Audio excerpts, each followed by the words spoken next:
Donc bonsoir tout le monde. Merci beaucoup pour l'invitation. Je m'appelle donc Daniel Eganser, j'ai 44 ans, je suis historien. Je viens de la Suisse, c'est-à-dire normalement je parle le suisse allemand. Et cette fois-ci, c'est une soirée très spéciale pour moi. Je fais beaucoup de conférences, mais normalement je fais des conférences en allemand ou en anglais. Et quand j'ai été invité à Paris, ils m'ont dit vous pouvez faire peut-être cette conférence en français. Moi je dis oui, c'est un peu difficile, mais j'essaie. Donc, je vous prie de m'excuser si mon français, des fois, je fais des fautes, ou je parle lentement, ou j'ai un accent suisse. Je fais comme je peux. Hein. On est 15 ans après le 11 septembre. Le sujet du terrorisme, il n'est pas loin, il est toujours là, et ça devient de plus en plus chaotique. Et je vais parler avec vous de 4 chapitres ce soir. Je parle tout d'abord du pétrole. Je dis, je ne vais pas parler du terrorisme, je commence avec le pétrole, parce que quand même, pour moi, il me semble que le pétrole, c'est un contexte très important, parce que ça, qu'on voit comme une guerre contre le terrorisme, pour moi, selon mon avis, est aussi une guerre pour les ressources pétrolières. Deuxièmement, je parlais de géostratégie, c'est seulement l'idée que si un pays peut contrôler les ressources, il a un avantage contre les autres pays. C'est la géostratégie. Troisième, je parlais de terreur, mais c'est pas seulement du 11 septembre, mais aussi d'autres exemples, comme ça qu'on a une perspective un peu plus large. Et à la fin, je parlais des médias, pourquoi on est informé comme on est, disons mal informé de la situation actuelle. Commençons avec le pétrole. Ce que j'ai beaucoup travaillé avec mes étudiants, c'est de comprendre la consommation du pétrole global, qu'elle est énorme. On a besoin de 90 millions de barils chaque jour, et un baril à 159 litres. C'est un numéro tellement grand qu'on ne peut pas s'imaginer la chiffre. Mais je vous ai porté un super pétrolier, donc on les trouve à Marseille et d'autres ports. Et dans un super pétrolier, vous pouvez mettre 2 millions de barils. Ça signifie que chaque jour dans ce monde, on a besoin de 45 super pétroliers. Ce n'est pas la consommation de la France ou de la Suisse, c'est le monde entier. Mais on ne peut pas dire que l'année prochaine, on va faire le monde sans pétrole, ça ne fonctionne pas. Donc on est vraiment dans une addiction et naturellement, il faut se poser la question, mais il se trouve où ce pétrole? Et voilà, il se trouve là où on trouve aussi beaucoup de guerres, de déstabilisation et de chaos. C'est une situation qui est assez facile à comprendre. Et moi, je regarde très clairement ce que fait la Russie, ce que fait la Chine et ce que fait les Américains. Parce que là, ces 3 pays sont les plus puissants dans le monde. Ce n'est pas la Suisse, ce n'est pas la France, ce n'est pas l'Allemagne non plus. Ces 3, ils sont très puissants, il faut les regarder très très clairement. On a aujourd'hui 200 pays dans le monde et c'est clair qu'on ne peut pas regarder tous les pays tous les jours. C'est trop de travail. Mais si je vous donne un conseil, regardez très bien ce qui se passe en Amérique, regardez très bien ce qui se passe en Chine, regardez très bien ce qui se passe en Russie, c'est toujours une bonne idée. Et les Chinois, ils construisent des îles. Ce qui est un peu bizarre, parce que là on pense, qu'est-ce qu'ils font? Ils vont faire un club Med, mais c'est pas ça. Ils construisent des îles et après ils disent, ces îles, dans le South China Sea, ils nous donnent accès au pétrole et au gaz. Donc, la Chine revendique 90% de la mer de Chine, supposée riche en gaz et pétrole. Et si vous regardez très clairement, vous voyez, les Philippines, ils ne sont pas d'accord. Hein. C'est normal que le voisin, il ne veut pas que la Chine prenne le pétrole de cette région. Mais ça signifie que nous regardons ici un problème qui est beaucoup plus grand et beaucoup plus ancien que cette, soit dite, guerre contre le terrorisme qui est seulement d'une quinzaine d'années. La lutte pour les ressources, c'est une chose que les historiens ont travaillé dessus traditionnellement. Si on regarde la Russie, qu'est-ce qu'ils font? Ils vont, dans 2007, pôle de Nord, et là, 4 km sur le niveau de la mer, ils mettent un drapeau.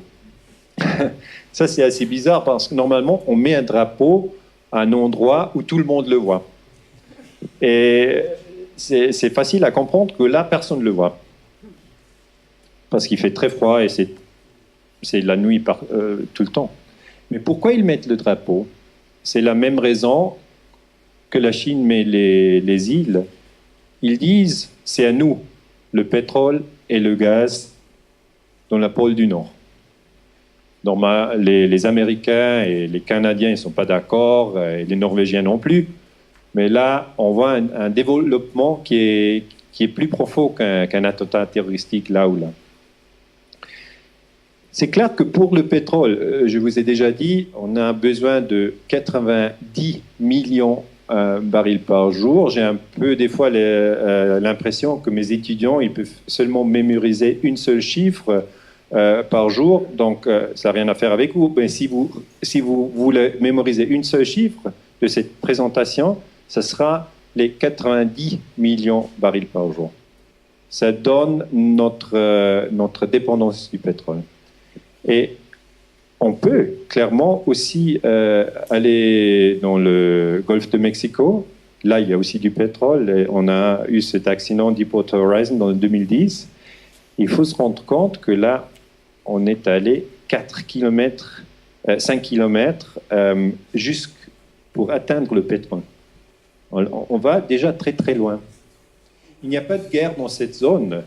Mais il faut des investissements, il faut de la technique, il faut faire un très grand effort. Aussi, on peut aller au Canada, parce que les gens ils disent, mais du pétrole, il y a aussi d'autre part, il n'y a pas seulement le pétrole dans l'Irak. Oui, c'est vrai, au Canada, il y en a aussi, mais ça, ce n'est pas le pétrole liquide. Ce sont les sables bitumineux. Et si on va les chercher, on va au Canada, à Alberta, on coupe la forêt, et après c'est comme ça. Et là, ce n'est pas une solution qu'on peut dire, voilà, pour le pétrole, on a trouvé une bonne solution. Non, c'est plutôt un signe que vraiment, comme humanité, on est un peu dans une crise. On fait à peu près tout pour atteindre ce pétrole.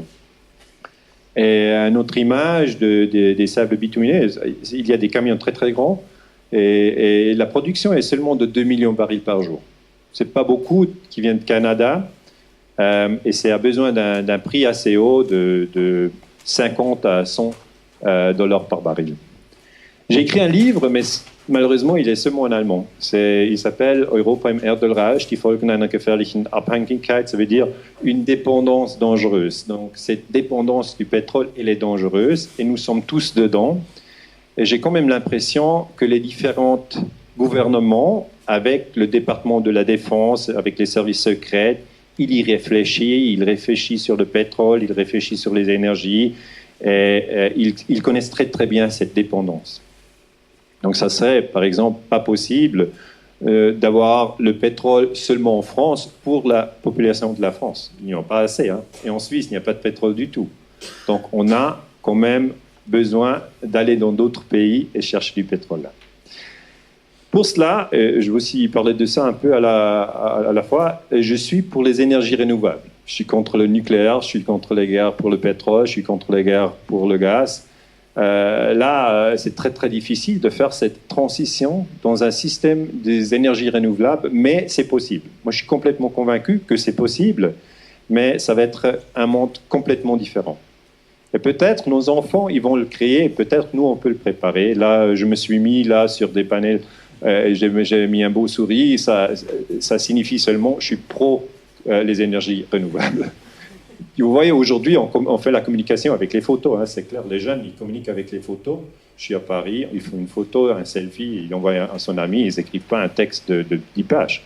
Donc je dis toujours, si aujourd'hui on veut faire la communication, il faut faire des photos ou on peut faire un film. Mais écrire les livres, c'est un peu à l'ancienne. Moi, je le fais encore, j'aime bien les livres, mais là, je veux dire, je suis pour les énergies renouvelables. J'ai aussi acheté une voiture électrique. Et là, je suis allé en Suisse sur une montagne à 2000 mètres au-dessus de la mer. Voilà, merci. Et là, comment dire, ces voitures qui vont en électricité, ils fonctionnent. Hein. Parce que là, il y a des gens en Suisse qui disent bon, mais ça va pas sans pétrole, et si tu as une voiture électrique, il faut la pousser, et ça va pas du tout. C'est pas vrai du tout. On a aujourd'hui des voitures aussi en France qui sont électriques. Et moi, je vais plus à la station de gaz. Je vais plus. Parce que la voiture, j'ai dans mon garage, et sur ma maison, j'ai des panels électriques. La dernière chose que je dois encore faire, c'est de jeter la télévision. Je n'ai pas encore fait. Est-ce qu'il y a des gens ici qui ont jeté la télévision, qui n'ont plus la télévision? C'est très bien. J'ai encore la télévision parce que j'aime bien le football. C'est à cause de ça. Je regarde Paris Saint-Germain ou Madrid, ça. Il ne faut pas utiliser la télévision pour information. Hein. Il faut toujours dire qu'on a la télévision, c'est plutôt pour distraction. Comme ça marche très bien. Là aussi, l'énergie hydraulique, c'est une alternative pour le pétrole, pour le gaz et aussi pour le nucléaire. Je sais qu'il y a beaucoup de nucléaire ici en France. Moi, je suis contre le nucléaire et les gens qui sont dans le nucléaire, ils disent ça ne marche pas du tout avec les énergies renouvelables. C'est pas vrai. C'est possible, mais après, on n'a plus les mêmes structures. Parce qu'on a des structures décentrales, donc décentralisées dans plusieurs petits endroits. Donc, c'est les petits gens. Et ce n'est pas la même power structure. Et ça, j'ai bien compris, parce que toute cette question avec l'énergie, parce que j'ai des étudiants qui disent, mais monsieur Gonser, alors si vous pensez toute cette guerre pour le terrorisme, c'est une guerre pour le pétrole et le pétrole, pourquoi on ne change pas le système demain? Ça sera facile. Je dis, non, c'est pas tellement facile, parce qu'il y a beaucoup de l'argent dans le vieux système. J'ai eu une discussion avec Peter Fosser, qui était le chef de Shell. Shell est encore beaucoup plus grand que Total. Et c'était une discussion suisse. Lui aussi, il est suisse. La compagnie, elle n'est pas suisse, elle est hollandaise. Et moi, j'ai dit, il faut aller vers 100% renouvelable. J'ai dit, j'ai un petit institut qui s'appelle Cyper, on est 4. Et lui, il a 90 000 personnes employées. Donc, c'est beaucoup plus grand. Et ce que je voulais dire, c'est, dans cette discussion, moi j'ai dit, il faut aller vers 100% renouvelable. Et Shell, le chef de Shell, il a dit, on peut consommer less de pétrole si on consomme plus de gaz. Hein? C'était son idée. Parce que maintenant, il veut vendre gaz. Et ce qui était plus intéressant, c'était quand on a été introduit, le journaliste qui a fait la modération de la séance, il a dit, Shell a fait un profit de 7 milliards de dollars dans l'année précédente. Et Peter Fosser, il a corrigé, il a dit c'était le profit du premier trimestre. Donc, il faut quand même se rendre compte de quoi qu'on parle. Aussi, si on pense à des armes qui ont produit et qui vont dans les guerres, c'est un business. On parle quand même des business très, très grands. Et j'ai regardé un peu le chef d'ExxonMobil. ExxonMobil, c'est la plus grande en Amérique. Qu'est-ce qu'il a gagné? Là, il a gagné 35 millions de dollars par année. Mais il n'est pas content. Et pourquoi est-ce qu'il n'est pas content? Parce que son précédent, il a gagné encore plus. C'est Lee Raymond et il a gagné 357 millions de dollars. C'est 1 million de dollars chaque jour. Donc, si vous êtes dans une situation comme ça, vous dites le fracking, c'est bien pour les enfants, et la guerre contre l'Irak, c'est très bien parce qu'elle nous donne accès au pétrole qui avant était sous contrôle d'État. Le même pour le Libye. Mais à la population, les gens, on ne peut pas dire à eux, maintenant on va faire une guerre en Libye parce qu'il y a du pétrole. Et ils n'acceptent pas. Hein. Donc il faut dire, en Libye, il y a un dictateur, en Irak, il y a un dictateur, et là, on va lutter contre les dictateurs. En Syrie, on va faire une guerre, parce que là, il faut lutter contre le terrorisme, et en plus, contre Assad, on fait un mélange. On ne parle jamais du pétrole. Ça, c'est une règle très, très importante de la propagande. On ne parle jamais du pétrole, et on ne parle jamais du gaz, et jamais de l'énergie. De l'autre partie, nous avons aujourd'hui déjà, en Amérique, 45 millions de personnes qui perçoivent des bons alimentaires, c'est-à-dire ils sont très très pauvres. Donc pas tous les gens en Amérique sont comme Madame Clinton et Monsieur Trump. Hein. On a de 300 millions on a 45 millions qui ne peuvent pas acheter une voiture électrique, qui ne peuvent pas mettre des panneaux solaires sur leur bâtiment. Pas possible, ils n'ont pas de maison. Ils ont d'autres problèmes, ils ont un problème de survivre. Ils n'ont pas assez d'argent pour acheter à manger. Et ça aussi, c'est une crise énergétique. Parce que là, si vous faites un exercice avec l'énergie, on peut, par exemple, ne pas manger pour 3 jours. Ça va, c'est possible. Mais ça change, hein, ça change tout le système. Si vous mangez, vous prenez de l'énergie, ça change l'humeur et tout ça. On le connaît très bien. Chacun connaît son système. Nous aussi, nous sommes des systèmes énergétiques. Et la propagande nous transforme ce qu'on mange, si on bouge, si on est dans la forêt, si on est en ville, ça a tout une influence sur le système énergétique. Et là, je veux seulement souligner qu'il y a beaucoup de gens qui sont tellement pauvres, qui ne peuvent pas s'occuper du 11 septembre. Ils n'ont pas envie, ils n'ont pas le temps, ils essayent de survivre. Donc j'ai parlé du pétrole et il reste une seule chiffre, on est à 90 millions de barils par jour. En 1945, on était seulement à 6 millions de barils par jour. Donc on a augmenté la consommation globale fortement. Je retourne, deuxième chapitre. Vous êtes là? On me comprend bien? Le français, ça va? Plus ou moins? C'est très gentil, vous êtes généreux. La géostratégie, c'est très facile à expliquer. On a 200 pays. Et si un pays est capable de contrôler les ressources, ce n'est pas seulement pour les voitures dans ce pays. C'est très simple de penser comme ça. C'est aussi qu'on peut, comme ça, contrôler les autres pays, indirectement. Il y a eu un général en Amérique, il a dit « If we have the oil of the Middle East, we have everybody else by the balls ». Maintenant, ça, c'est difficile à traduire, mais ça signifie le contrôle du pétrole nous donne de l'influence à travers la Chine, le Japon, les Européens. On comprend? Donc, ce n'est pas seulement la consommation nationale, c'est un produit duquel tout le monde dépend. Et c'est pour ça, dans le jeu global, it's a commodity that matters. Et moi, j'ai fait des études aussi en Angleterre et en Amérique, et là, on parle très franchement de cette situation. Il n'y a pas quelqu'un qui dit « Non, le pétrole, ce n'est pas important, on n'a pas besoin ». Personne. Les officiers, les militaires, les gens qui travaillent ici à Paris dans la direction générale de sécurité extérieure, ils savent, ils comprennent bien, là. Ce n'est pas des idées, c'est des réalités. Et pour ça, la géostratégie, on emploie la puissance aérienne pour attaquer les pays, pour faire un régime change là, pour beaucoup d'opérations dans les années qui sont passées.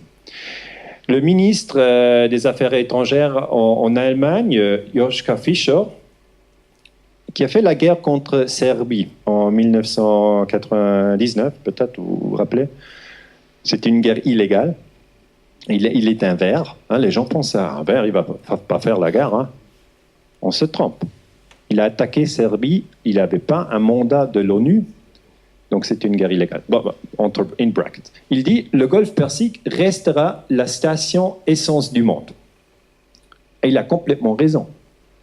Donc, c'est une chose qui va être comme ça dans 10 ans, dans 20 ans, dans 30 ans. Si vous regardez dans le BP Statistical Review, les réserves du pétrole, vous voyez, c'est concentré ici, et ça, c'est le golfe de Persie. Ici, l'Arabie Saoudite, Irak, Iran. Koweït, ici le petit. Ça, c'est la situation en vert, c'est ici.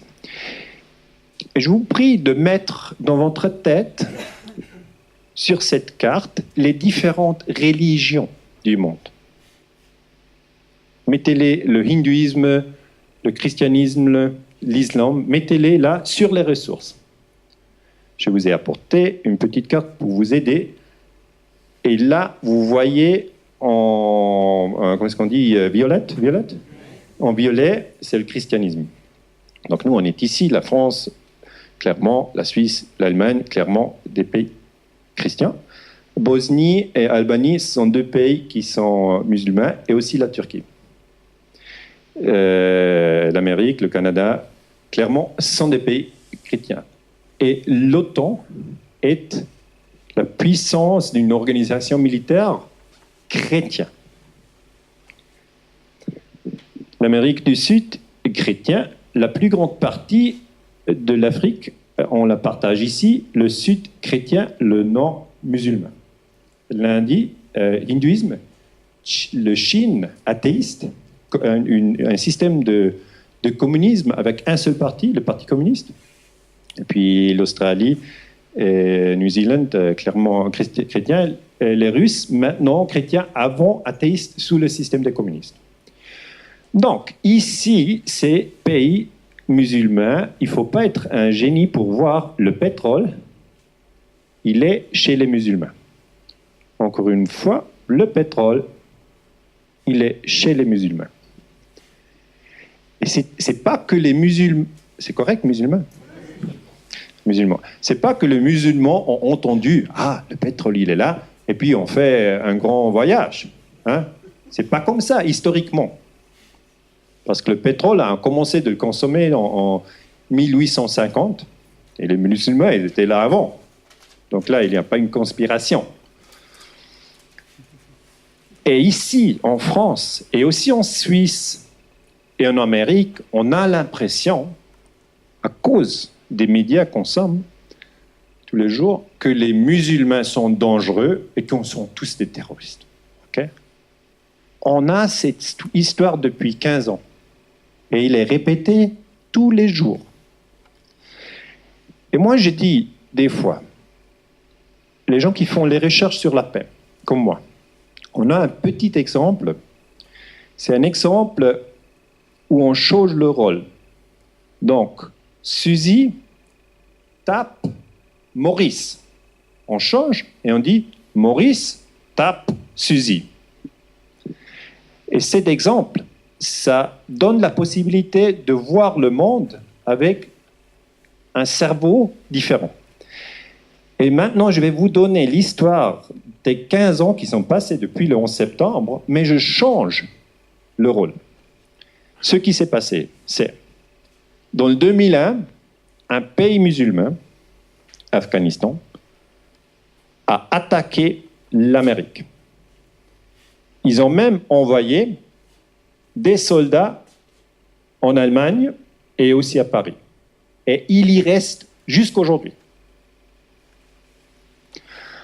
Dans 2003, l'Irak a attaqué la Grande-Bretagne et a attaqué l'Amérique. Ils ont fait 1 million de morts. Dans 2011, la Libye a attaqué la France.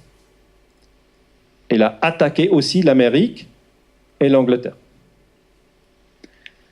Dans 2011, la Syrie a essayé de déstabiliser le gouvernement de l'Amérique, de la Saudi Arabie et du Qatar. Ok, j'arrête. Ça, c'est pas passé. Le contraire s'est passé. Mais le contraire, nous ici en France et aussi en Suisse, on a l'impression que oui, on a dû faire ça. Et on a aussi l'idée que les musulmans, ils sont les plus brutals et ils commencent eux toujours et ils font un bordel partout. Et comme ça, pour moi, c'est un exemple de propagande qui a très très bien réussi. Peut-être pas chez vous, mais généralement, si vous discutez avec vos amis, vous discutez, qu'est-ce que vous pensez si l'Afghanistan aurait commencé à jeter des bombes sur l'Amérique en 2001, qu'est-ce que tu penses? Est-ce qu'on en aurait parlé dans le journal? Les gens vont dire, mais non, alors là, ça arrête, hein? On ne peut pas faire ça. Et si on dit, si en 2011, Kadhafi aurait envoyé des avions en France et commencé de jeter les bombes en France, ils disent, mais non, alors là, incroyable. Donc tout ça, c'est incroyable. Mais le reste, c'est bien accepté. On le voit encore mieux avec les drones. On a 6000 morts de drones, les drones américains, donc les avions, il n'y a pas de pilote dedans. Et ici, en Europe, c'est pas important. Les drones, le 6000, ça n'importe pas. Mais si on pense à des drones en Europe qui sont conduits des Afghans, qui font 6000 de morts ici en Europe, on en parlerait, n'est-ce pas? Là, toute cette chose, elle est ancienne. Le contrôle du pétrole du Moyen-Orient, elle a commencé dans 2000, après la Seconde Guerre mondiale, en 1944. Là, Roosevelt était le président américain et il a dit aux Anglais, il a dit, le pétrole iranien, c'est à vous. Le pétrole irakien et koweïtien, nous le partageons, et le pétrole saoudien, c'est à nous. This is an original quote. C'est un quote original de Roosevelt à l'ambassadeur Lord Halifax. Donc, les Américains ont fait venir les Angleterres dans le White House et ils ont expliqué la situation coloniale. Elle était comme ça. Et là, la guerre contre le terrorisme, elle n'existait pas, hein, quand même. Il faut le rappeler. Et aujourd'hui encore, on a une situation très, très étroite entre l'Amérique et l'Arabie saoudite. Tout le monde peut voir que ça, c'est une réalité, malgré que l'Arabie saoudite est un sponsor de terrorisme. Ça, c'est très, très bizarre. Les gens me posent des questions. Est-ce que c'est vrai que le wahhabite sunni islam est radical, qu'il dit aux gens qu'il faut faire du djihad? Je dis oui, généralement, on peut dire ça. Puis il me pose la question, mais pourquoi est-ce que les Américains ne parlent pas avec le roi en l'Arabie saoudite et lui disent, mais t'arrêtes. Je dis à cause du pétrole. Parce que les Saoudis, ils produisent 10 millions de barils par jour, et les Américains, ils ont besoin de 20 millions de barils par jour. Et après, Obama, il est venu, il a dit change, yes we can, mais là, il n'y a pas de changement. Ces deux pays, les Américains et les Saoudis, maintenant, essayent de faire un régime change en Syrie. On peut le regarder maintenant, live, très directement. Aussi, la France essaie de faire un régime change en Syrie. C'est illégal, hein, on ne peut pas le faire. Et pour faire ce régime change, ils utilisent des terroristes. Donc, de nouveau, elle n'est pas tellement simple, cette guerre contre le terrorisme, parce qu'on a l'impression que normalement, on lutte contre le terrorisme. Et s'il n'y a plus de terroristes, la guerre est finie et on est content. C'est pas comme ça. Des fois, on soutient les terroristes pour faire un régime change, comme en Libye. C'est un secret. Normalement, c'est un secret. Vous n'avez pas dans la télévision et vous n'avez pas dans les journaux. Mais c'est un secret bien connu. Hein. Il y a des secrets qui sont très bien connus. Et là, vous voyez que le roi, en l'Arabie saoudite, il a changé. Ça, c'est Abdullah, et ça, c'est Salman. Mais les gens, ils ne regardent pas très bien. Et si on ne regarde pas très bien, on ne voit pas très bien. Ça change vite. Donc là, vous voyez, on a une situation où les Américains sont en contact avec les Saoudis depuis longtemps. C'est pour ça qu'ils vendent des avions militaires aux Saoudis. La Saudi Arabie fait une guerre en Yémen, pas de problème, ils peuvent le faire. Et en Iran, ça c'est ici, il y a une grande rivalité, ça on ne voit pas trop clairement. Les Saoudis, ils sont sunnis, le Iran, ils sont les chiites. C'est ce qu'on dit aussi comme ça, en français. Ils sont les chiites, et là, les deux, un peu comme les catholiques et les protestants, ils ne sont pas d'accord, ils ne sont pas des amis. On pense toujours, c'est clair, tout le monde musulman, c'est un groupe. C'est pas ça. Le monde chiite, là, en 1908, a découvert le premier pétrole dans le Proche-Orient, en Persie. Et en 1950, ils ont dit, ce pétrole, on le contrôle nous, maintenant. On ne veut pas donner aux Américains, aux Anglais, ça suffit. Donc, une guerre contre la colonisation. Et là, les Américains et les Anglais, ils ont dit, mais ça ne va pas. Les Iraniens, ils veulent contrôler le pétrole eux-mêmes, mais ça ne va pas, c'est trop. Et ils ont fait, le Premier ministre, Mossadegh, ils ont fait un régime change. C'était le service secret CIA et le service secret MI6, dont les services secrets américains et anglais. Et les gens, ils pensent, on fait cette guerre pour la démocratie. Ce n'est pas vrai du tout. Allez dans le 53 et vous voyez, même s'il y a une démocratie, et la démocratie fait un mauvais choix, soit qu'ils veulent contrôler le pétrole eux-mêmes, on détruit la démocratie. C'était une très très belle démocratie en Iran, on l'a détruite. Donc ces guerres pour le pétrole, ils persistent et moi je pense qu'ils vont continuer, malheureusement. Je ne vois pas que ça change très vite, c'est une chose très très vieille. Et aujourd'hui, on le vend sous un nouveau prétexte. C'est la guerre contre le terrorisme. Mais on voit qu'on nous raconte des mensonges tout le temps. Dans 1990, on avait cette affaire des couveuses. Couveuses, je dis bien. Donc, je vous explique un peu ce que c'est la propagande. Dans la propagande, Goebbels a très bien expliqué qu'il faut seulement répéter une chose 1000 fois. Ce n'est pas important si c'est vrai ou si ce n'est pas vrai. Il faut la répéter 1000 fois. Comme ça marche la propagande. Et les gens, ils pensent, mais Goebbels, il est mort, Hitler, il est mort, il n'y a plus de propagande aujourd'hui. Et ça, c'est stupide. Hein. Il y a beaucoup de plus de propagande parce qu'aujourd'hui, avec la télévision, c'est encore plus fort. Et la propagande ici, c'était de ne pas parler de pétrole, mais de parler de bébés. Les bébés, c'est idéal pour la propagande. C'est encore mieux que le terrorisme. Je vous raconte une histoire. En août 1940, c'est Saddam Hussein, le dictateur irakien, il a fait une invasion de Koweït. Ça, c'est illégal. Okay? It's a war crime. On ne peut pas le faire. Non, il l'a fait. Les Américains ont dit, maintenant il faut aller en Koweït, il faut libérer Koweït. Et après, il y a eu quelques officiers américains qui ont dit, non, je n'ai pas envie d'y aller, c'est qu'une guerre pour le pétrole, je ne vais pas me tuer pour le pétrole. Et puis, président Bush, le vieux, pas l'autre, en Suisse on dit le vieux, je ne sais pas, peut-être le vieux, vous comprenez bien. Bush, le vieux, il a dit, non, là, c'est la lutte entre les bons et les mauvais. Et pour faire cette histoire plus forte, on a une histoire qui est circulée dans les médias, on ne savait pas où elle venait. Il disait, les soldats de Saddam, ils ne sont pas seulement allés à Koweït, ils sont allés à l'hôpital. À l'hôpital, ils sont allés chercher les bébés, ils les ont pris et sortis des couveuses et jetés par terre. Donc ils ont tué les bébés. C'est pas Bush le vieux qui a raconté ça, et c'est pas Schwarzkopf le général qui a fait gagner la guerre, parce que là, au vieux mec, il y a la méfiance. C'était une jeune fille de 15 ans qui a raconté cette histoire, et elle a dit, j'ai travaillé comme infirmière dans l'hôpital, moi j'ai vu avec mes yeux. Voilà, je vais vous expliquer une chose.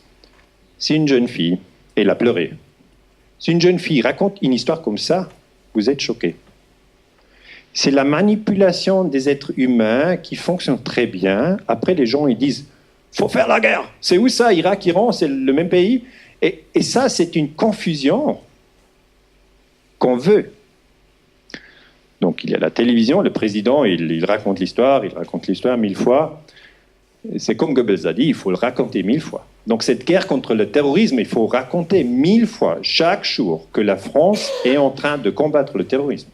Il ne faut jamais dire la France essaye de faire un régime change en Syrie et soutient les terroristes parce qu'il y a quand même pas mal de pétrole en Syrie, Iran, Irak. Ça ne va pas. Les gens, ils n'acceptent pas. Après la guerre, les gens, ils sont morts. C'est nous, les historiens, qui viennent. Donc on est toujours en retard. Et pour ça, je m'excuse. Parce que les gens, ils me demandent, mais c'est très intéressant ce que vous racontez, mais pourquoi vous êtes toujours en retard? C'est parce que l'histoire, elle se passe très vite. Et pour nous, une guerre, elle commence, on regarde, on observe. Après, je dis 3 ou 5 ans, on est là à faire un commentaire. Mais on n'est pas les médias qui font un commentaire le même jour, qui est normalement faux, mais ça fait rien. Les historiens, ils attendent. Là, les gens, ils sont déjà morts. Et nous, on a compris cette jeune fille. Est-ce qu'elle était dans l'hôpital? Non. Est-ce que les bébés, ils étaient morts? Non. Mais elle a un peu le teint comme une Koweïtienne. Pourquoi? Elle était la fille de l'ambassadeur du Koweït à Washington. Donc elle aussi est une victime. Parce qu'une fille de 15 ans, elle ne fait pas ça comme ça. Elle a été choisie par Hill & Knowlton, qui était un Public Relations Agency. Et Hill & Knowlton avait un budget de 1 million pour offrir cette histoire. Et même Amnesty International a pris l'histoire. Donc ce qu'il faut faire dans la propagande, c'est de choquer les gens et de ne pas parler du pétrole et du gaz. C'est ça ce qu'il faut faire. Donc cette guerre, voilà, c'est des images vraies. À la fin, les Koweïtiens, les Irakiens se sont retenus et ils ont mis du feu. 2003, tout le monde se rappelle, tout le monde ici, je pense, oui, 2003, tout le monde se rappelle que cette guerre contre l'Irak, c'est une guerre illégale, c'était une attaque des Américains et des Anglais. Et elle a été vendue de nouveau avec un moment de choc. C'est quoi le choc? C'est le ministre d'Affaires étrangères des Américains, Colin Powell, qui a dit Saddam Hussein, il a des weapons of mass destruction. Les armes de destruction massive. Exact, merci. Les armes de destruction massive, et il va donner ces armes aux terroristes. Et après, on a un 11 septembre nucléaire ou biologique. Alors les gens étaient choqués. Puis on a dit, vous êtes contre la guerre? Les gens ont dit, oui, je suis contre la guerre, j'étais toujours contre la guerre, je suis contre le terrorisme, je suis contre la violence, je suis contre. Puis ils ont dit, ah ouais, les terroristes vont faire un attentat jusque là où vos enfants vont à l'école. Vous êtes toujours contre la guerre? Les gens, ils ont dit, dans ce cas-là, peut-être il faut faire une dernière guerre. C'est comme ça que ça marche avec la pression. Dick Cheney, il a dit, nous avons des raisons de penser que Saddam Hussein possède des armes de destruction massive. Et il a dit que Saddam va essayer de faire une bombe atomique. C'est des mensonges, c'est que des mensonges. Et ça, il y a beaucoup de personnes aujourd'hui, en France, en Suisse, en Allemagne aussi, qui ont réalisé ça. Je pense que c'est bien connu, je ne vous raconte pas rien de nouveau. Et ça veut dire que beaucoup de personnes aujourd'hui savent que cette guerre contre le terrorisme, elle est pleine de mensonges. Elle produit beaucoup de désordre, de chaos. Parce qu'après, quand Saddam Hussein était mort, les Américains ont installé un gouvernement chiite à Bagdad. C'est-à-dire les sunnites, ils n'étaient plus au gouvernement. Saddam, il était un sunnite. Donc les sunnis, ils se sont fâchés. Et ils ont formé l'armée islamique, État islamique. Donc on produit du chaos. Dick Cheney, il est un war criminal. Il fallait le mettre à Den Haag. Parce que là, International Criminal Court, il dit on ne peut pas faire une agression contre un autre pays avec 1 million de morts. Vous voyez, si vous tuez une personne, 2 personnes, la police va vous arrêter. Vous allez en prison et c'est correct comme ça. Les politiciens, dans la guerre contre le terrorisme, ils tuent 1 million de personnes et ils ne sont pas touchés. Personne ne les touche. Donc, si vous avez ce sentiment qu'il y a quelque chose qui ne va pas, je vous assure, vous avez complètement raison. Vous avez complètement raison. Les Européens, eux aussi, ils font cette guerre contre le terrorisme. Ce n'est pas seulement les Américains. Moi, j'ai des copains qui disent, oui, le Pentagone, ils sont plus dangereux que le IS. Je dis, oui, c'est vrai, mais aussi les Européens, ils participent. Les Anglais, qu'est-ce qu'ils ont fait? Eux aussi, ils ont attaqué l'Irak. Tony Blair, il a dit, l'Irak possède des armes chimiques et biologiques. C'est ça pour choquer les gens. Leurs missiles sont opérationnels en 45 minutes. Là, j'explique, il faut, pour choquer, comme la propagande a toujours dit, il faut avoir un moment immédiat. On ne peut pas dire ils ont des missiles dans 10 ans. Hein? Les gens vont dire, bon, dans 10 ans, il ne faut pas faire la guerre aujourd'hui. On va regarder dans 5 ans. Il faut faire doucement, on va boire un vin, puis demain, on en discute. Pour choquer les gens, il faut dire immédiatement, aujourd'hui. Et nous, comme chercheurs, aujourd'hui, nous savons que cette guerre contre l'Irak était fausse, qu'il y a plein de mensonges. Mais on regarde, qu'est-ce que les Américains, les soldats qui sont en Irak, qu'est-ce qu'ils pensent, eux? Donc, il y a eu une investigation de The Times, c'est un journal, et ils ont trouvé que 85% 90% des soldats américains en Irak ont expliqué que leur mission était de punir Saddam Hussein pour son rôle dans les attentats du 11 septembre. Et même sur le casque, c'est le casque, ils ont dessiné le Pentagone et les Twin Towers. Ils ont oublié le World Trade Center 7. Mais ils ont dessiné là le 11 septembre pour justifier ce qu'ils font. Et là, je vous dis de nouveau que ça, pour nous, pour les historiens, c'est très triste. C'est très, très triste. Parce que ça signifie que les soldats, ils n'ont aucune idée. Parce que Saddam Hussein, il n'a eu aucun lien avec cet attentat terroriste du 11 septembre. Pas du tout. Puis on peut dire, oui, les soldats, peut-être, ils ont une confusion. Saddam Hussein, Osama Bin Laden, ces noms, c'est noms qu'on n'a pas souvent ici. Je dis oui, mais là, ils sont dans le pays faux. Parce qu'Osama Bin Laden, il est en Afghanistan. Car je vous explique, toute cette guerre qu'on appelle la guerre contre le terrorisme, elle est pleine de mensonges, pleine. Et les pauvres qui sont là, qui fusillent des autres, ils ne comprennent pas ce qu'ils font. Colin Powell, après, il s'est excusé en 2005. La guerre, elle a commencé en 2003. Donc l'excuse, elle était trop tard. Mais là, il a dit, il s'est excusé pour avoir présenté un programme d'armes de destruction massive qui n'existait pas. Je suis désolé. C'est un peu tard. J'aime bien qu'il s'est excusé. Je veux pas dire c'est faux. Mais je veux aussi dire, comme public, comme citoyen, il faut se rendre compte qu'à des personnes comme ça, il ne faut pas suivre. Parce que c'était quoi la leçon avec Hitler et le Troisième Reich? C'était que chacun doit suivre sa conscience. Il ne doit pas suivre la masse. Il doit suivre sa conscience. C'était ça que Sophie Scholl a dit. Sophie Scholl, pour ceux qui ne la connaissent pas, était dans la résistance contre Hitler. Weiße Rose. Je ne sais pas comment est-ce qu'on dit en rose blanche. Bien connu. Aujourd'hui, on dirait Sophie Scholl, c'est un terroriste. Parce que la résistance contre Hitler, pas de résistance là. Si vous réfléchissez à ces choses, le non-terrorisme et le non-résistance, hein, c'est très intéressant. Les Français qui ont fait la résistance dans la Deuxième Guerre mondiale contre les Allemands, est-ce que c'était des terroristes ou pas? Bien sûr, c'était la résistance. C'était correct. Est-ce qu'ils ont tué des Allemands? Bien sûr. Est-ce que c'était correct? Bien sûr. Parce que les Allemands ont fait une occupation. Les Irakiens, qu'ils ont tué les Américains, est-ce que c'est la résistance noble irakienne? Ah ben non. Ça, ce sont des terroristes.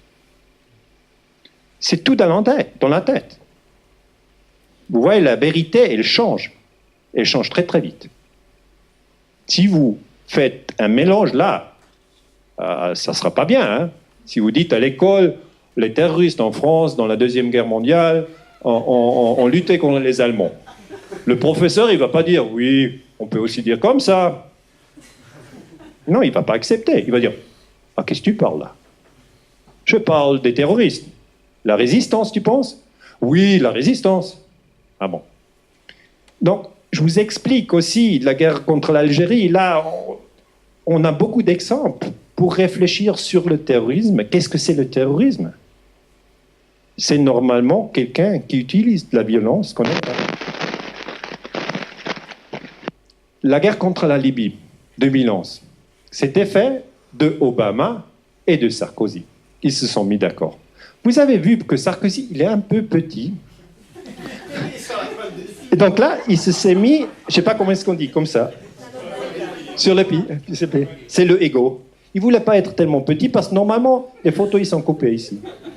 Donc normalement, c'est un détail, on ne le voit pas. Et la guerre contre Kadhafi, elle était illégale. Pourquoi elle était illégale? Les gens ils disent, mais il y avait un mandat de l'ONU. Oui, le mandat, il y en avait un. Mais le mandat, c'était pour une no-fly zone. Est-ce que ce que l'OTAN a fait en 2011, la même année de Fukushima, ils ont fait un régime change. Ça ne va pas. C'est illégal. En plus, et ça c'est très important, ils ont donné des armes aux rebelles en Libye. avant qu'ils ont attaqué. Ces rebelles, ils ont utilisé le nom rebelle et pas terroriste. Hein. C'est très important. Aussi en Serbie, ils ont soutenu UÇK, Kosovo Liberation Army. Ça, c'était les rebelles. Donc, si l'OTAN soutient un groupe militant, c'est les rebelles. Si l'OTAN lutte contre un groupe militant, c'est des terroristes. C'est très facile.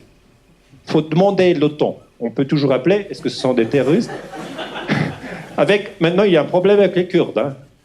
La Turquie, elle dit, voilà, ce sont des terroristes. Et les Américains, ils disent, c'est les Freedom Fighters, des rebelles. Donc maintenant, si vous appelez l'OTAN, ça dépend si vous avez un Turc ou un Américain au téléphone. Et voilà Sarkozy qui a fait cette guerre et qui a parlé avec le mouvement en Libye qui a déplacé Kadhafi. La nouvelle guerre est en Syrie, je vous ai déjà raconté. Et là, je me passe beaucoup sur Robert Kennedy Jr. Ce que je fais, je lis beaucoup d'investigations américaines. J'aime bien parce qu'il parle très directement de cette guerre contre le terrorisme. Et je vous dis, il y en a beaucoup en Amérique qui sont contre. Ils sont pas tous comme Trump et Clinton. Et Robert Kennedy Jr., le Jr., ça veut dire qu'il est le fils de Robert Kennedy. Il dit, soyons honnêtes, ce que nous appelons la guerre contre le terrorisme est juste une autre guerre pour le pétrole. Il a dit ça en février 2016, donc c'est une analyse récente, et je suis complètement d'accord. Ce qui est important à voir, Robert Kennedy était le frère de John F. Kennedy. Je pense que tout le monde se rappelle de John F. Kennedy, qui était le président. Et le président Kennedy, il voulait, premièrement, arrêter la guerre en Vietnam. Là, les Américains avaient des military advisors. Ouais, il voulait les retirer. Et il a été assassiné en 1963 à Dallas. Et puis son frère, Robert, voulait devenir président. Et bon, ils ont tué lui aussi. Donc, le fils, il connaît très bien la politique américaine.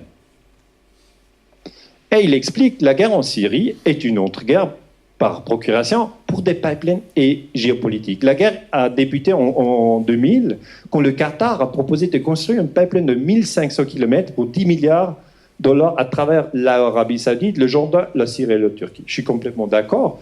Ici, nous avons Qatar. Qatar veut jusqu'aujourd'hui une pipeline qui passe par là pour qu'il puisse vendre le gaz dans le marché européen. On peut mettre ce gaz sur les pétroliers, sur les tanks pour le gaz, liquefied natural gas. Mais ça coûte et ça va lentement. Ça sera mieux d'avoir une pipeline. Mais Assad, il n'était pas d'accord. Et ce qui est intéressant, cette station ce gas field ici, aussi les Iraniens possèdent une partie. Et ça, c'est délicat, parce qu'Assad a dit aux Iraniens, avec votre pipeline, je suis d'accord. Alors, contre le Qatar et l'Iran, il y a quand même des problèmes dans ce cas-là, parce que le Qatar et les Saoudis, ils veulent faire un régime change en Syrie. L'Iran, il ne veut pas. La Russie non plus, ils ne veulent pas que Assad soit viré, thrown out of power. Les Américains, eux aussi, ils veulent faire un changement de gouvernement en Syrie, mais c'est illégal. Aussi, Assad, il ne pouvait pas faire un changement de gouvernement en Amérique. Hein. On ne peut pas. Si Assad, un jour, dit « J'aime pas Obama, je vais faire un régime change, je vais donner des armes aux militants mexicains, parce qu'ils sont assez militants, les Mexicains. Hein. Les drug barons, là, il y en a pas mal. On pourrait donner des armes et faire une infiltration de Californie. C'est illégal, on ne peut pas le faire. Mais de nouveau, en Amérique, comment est-ce que cette guerre contre la Syrie est communiquée? Et je vous raconte rien de nouveau. Elle est communiquée dans le contexte de cette guerre contre le terrorisme. Donc, American beheaded by ISIS. Ça veut dire un Américain, un journaliste, a été tué par un soldat militant islamique. C'était en août 2014. Et Obama, il a fait le 11 septembre 2014. Ce n'est pas un accident que c'est le 11 septembre. Parce que le 11 septembre, c'est un trauma collectif. Et si on ajoute des informations exactement dans cette date, ça a un effet beaucoup plus fort. Je vous donne un exemple. Si vous êtes une famille et une personne de cette famille a commis suicide, 10 ans après, tout le monde se rappelle de la date. Si dans cette date exacte où tout le monde a un moment de silence, vous avez un appel téléphonique sur ce sujet, ça vous touche beaucoup plus si on faisait cet appel 3 mois plus tard. Et c'est les psychologues qui ont étudié ça. Donc Obama est très bien, il n'a pas bien fait, mais il comprend très bien comment mouvement des gens. Il dit, ils ont tué brutalement 2 journalistes américains, l'État islamique est une menace pour les gens en Irak et en Syrie et le monde entier. Donc il ne parle pas de nouveau de pipeline, de gaz, de pétrole. Il ne faut jamais en parler. Il parle de 2 journalistes tués. Et voilà, ici, il fait un changement de IS à regime change. Il dit, dans notre guerre contre l'État islamique, nous ne pouvons pas faire confiance à Assad qui terrorise son peuple. Ce régime a perdu toute légitimité. Donc, il fait très vite le changement entre la lutte contre l'IS et la lutte contre Assad. Et ça, c'est pas logique. Parce qu'Assad, lui aussi, il lutte contre IS. Si on gagne contre IS, on pourrait penser qu'il laisse Assad les aider. Mais l'idée, c'est pas à la fin avoir la défaite de l'IS. À la fin, on veut le régime change de Assad. Donc les Américains ont commencé de bombarder Syrie en septembre 2004 et les gens, ils ont accepté. Ils ont accepté dans un cadre de lutte contre le terrorisme. Imaginez-vous qu'en 2014, la Syrie aurait commencé de bombarder l'Amérique. Il y a très peu de gens en Amérique qui disent franchement ce qui se passe. Ici, on a Tulsi Gabbard, un démocrate. Elle dit les USA et la CIA essayent de faire un coup d'État contre Assad. Il faut terminer cette guerre illégale. Elle a complètement raison, mais il y en a très très peu qui parlent comme ça, franchement. Très très peu. Mais elle est de Hawaï. C'est-à-dire, elle fait du surfing, elle est en bonne forme. Et c'est comme ça qu'on a plus de confiance de dire la vérité. Je vais parler un peu de mon livre, je vais être court. Les armées secrètes de l'OTAN, je l'ai écrit il y a quelques ans, il a été traduit dans 10 langues. Et là, j'ai découvert la stratégie de l'attention. Les gens ne connaissent pas très bien ce que c'est la stratégie de l'attention, mais je vais tout d'abord expliquer que le CIA et les services secrets britanniques, en collaboration avec l'alliance militaire l'OTAN et les services secrets d'autres pays européens, ont mis sur pied un réseau d'armées clandestines anticommunistes en Europe de l'Ouest après la Seconde Guerre mondiale. Donc ça, c'est un fait, il n'y a pas de discussion là-dessus. C'est un fait, c'était ma thèse de doctorat. Il a été publié de 2001. Et ces soldats secrets, entraînés par les forces spéciales du SAS, c'est le Special Air Service, les Britanniques, et en Angleterre, et les Bérets Verts aux États-Unis, ça c'est Rambo, pour ceux qui connaissent plutôt le movie, étaient équipés d'explosifs, d'armes automatiques et de matériel de communication high-tech dissimulés dans des bunkers et des caches d'armes. Dans certains pays, l'armée secrète établit des liens avec terroristes d'extrême droite qui s'engagent dans une guerre occulte faite de manipulation politique et du false flag terrorisme. Donc ce que je vous explique, c'est dans la guerre froide, on a eu des armées secrètes. Ça, c'est illégal. Parce que normalement, le Parlement devait être informé s'il y a une armée secrète.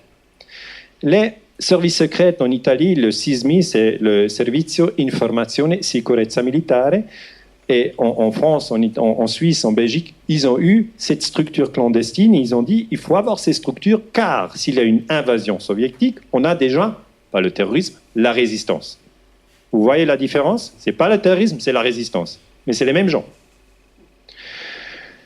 Mais ces gens, eux aussi, ils peuvent devenir actifs sans invasion. Ça, c'est le risque. Parce que les gens, ils ne savent pas que cette structure occulte existe. Et on a un cas ici, un extrémiste, un terroriste de l'extrême droite en Italie qui a fait le lien avec Gladio. Gladio, c'était le nom de ces armées secrètes en Italie. Je ne vais pas parler plus longtemps du sujet parce que vous pouvez quand même lire le livre si ça vous intéresse. J'ai pensé d'aller plutôt sur les choses qui sont aujourd'hui au lieu de la guerre froide. Et Vincenzo Vinciguerra, il a été mis en prison et au juge, il a expliqué comment ça fonctionne, le terrorisme manipulé. Il dit il fallait s'en prendre aux civils, aux gens du peuple, aux femmes, aux enfants, aux innocents, aux anonymes, sans lien avec quelconque jeu politique. Donc vous faites un attentat terroristique dans une gare, dans une ville, dans un avion, n'importe où, pour avoir la peur dans tout le pays. Et ici en France, vous savez de quoi j'en parle.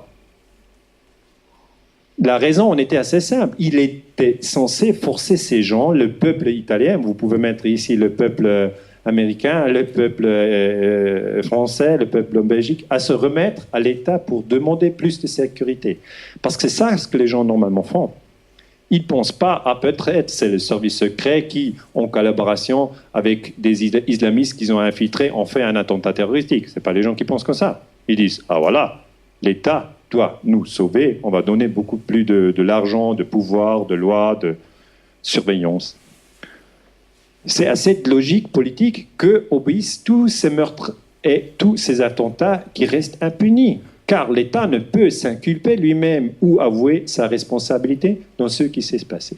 Dit Vincenzo Vinciguerra dans les années 80, et lui-même, il a fait un attentat terroristique à Péteano, 1972.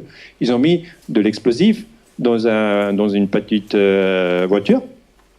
Puis la police, elle est venue, elle a vu cette voiture, elle a ouvert le coffre, bang, sauté, 3 policiers sont morts. Puis on a eu un appel téléphonique, ils ont dit « C'était les communistes, nous on en fait, nous sommes les communistes, on a fait cet attentat. » Donc c'était dans tous les journaux, les communistes, les communistes, et comme ça on a pu discréditer les communistes. Et après on a trouvé, ah, c'était pas les communistes, c'était lui, c'était Vincenzo Vinciguerra, et il a dit « Oui, c'était moi. » Il a dit « Pardon, mais il fallait le faire. »